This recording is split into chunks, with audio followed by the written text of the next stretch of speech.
ಕರ್ನಾಟಕ ರಾಜ್ಯ ರೈತ ಸಂಘದ ವತಿಯಿಂದ ನಾವು ಮಲಪ್ರಭಾ ಸಕ್ಕರೆ ಕಾರ್ಖಾನೆಗೆ ಭೇಟಿ ನೀಡಿದ್ದು ಉದ್ದೇಶ ಈಗ 3 ವರ್ಷದಿಂದ ನಾವು ಕಾರ್ಖಾನೆಯಲ್ಲಿ ಆಗಿರುವ ಭ್ರಷ್ಟಾಚಾರದ ವಿರುದ್ಧ ಹೋರಾಟ ಮಾಡಿ ಭ್ರಷ್ಟಾಚಾರವನ್ನು ಬಯಲಿಗೆ ಎಳೆದು ಅದನ್ನು ನ್ಯಾಯಾಂಗ ತನಿಖೆ ಮಾಡುವವರೆಗೂ ಪಟ್ಟು ಹಿಡಿದು ಹೋರಾಟ ಮಾಡಿದ್ದಕ್ಕೆ ಪ್ರತಿಫಲ ಸಿಕ್ಕಿದ್ದು.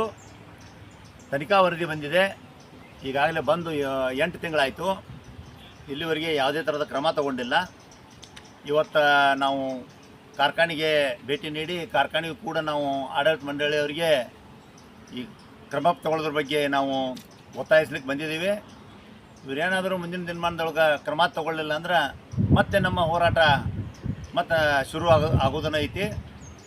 ಮತ್ತು ಈ ಎಚ್ಚರಿಕೆಯನ್ನು ಅವರ ಗಂಭೀರವಾಗಿ ತಗೊಂಡು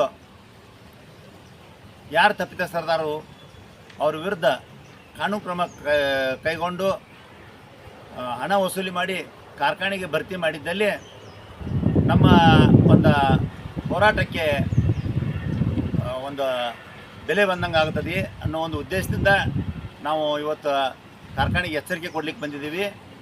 ಇದು ತನಿಖಾ ವರದಿಯಲ್ಲಿ ಒಂದು 17 ಕೋಟಿವರೆಗೆ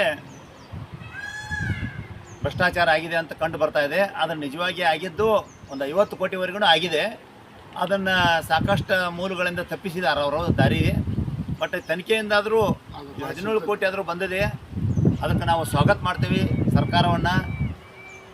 ದಯವಿಟ್ಟು ಇದ್ರ ಬಗ್ಗೆ ಆಡಳಿತ ಮಂಡಳಿಯವರು ಶೀಘ್ರ ಕ್ರಮ ಕೈಗೊಂಡು ಯಾರ್ಯಾರು ತಪ್ಪಿತಸ್ಥರದಾರೋ ಅವ್ರ ಮೇಲೆ ಕ್ರಮ ಕೈಗೊಂಡು ಹಣ ವಸೂಲಾತಿ ಮಾಡಬೇಕಂತ ಈ ಮೂಲಕ ನಾವು ವಿನಂತಿಸ್ತೀವಿ.